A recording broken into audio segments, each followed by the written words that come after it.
Okay, so this is our little Jack Russell Dachshund cross Bonbon, and she actually thinks she's a pointer. She thinks she's a pointer. When she sees something, she points and then she catches.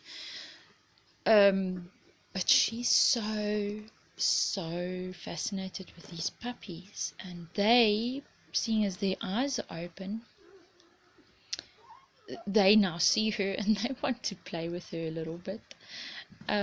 She's not quite sure about this whole thing. She's being very playful, but she's also, sometimes she can be a bit rough. She's even rough with us, so she doesn't really know the difference.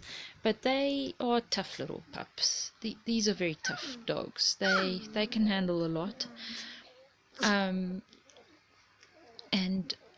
she actually has been so respectful of the whole puppy bed, and she did not come into the puppy bed until their eyes opened.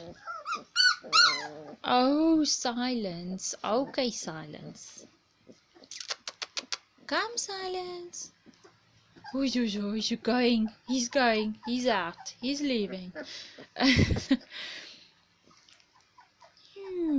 So, over here we've got... Hello, Thunder. Hey, puppy. And we've got... ooh, a whole puppy mess over here. Dash. Wings. Nguni. Come on, Silence. There you go. And here's Daisy. She's like, oh, I'm not happy. I chased everyone else out the bed. Just please appreciate this madam over here. She's always sleeping next to one of us.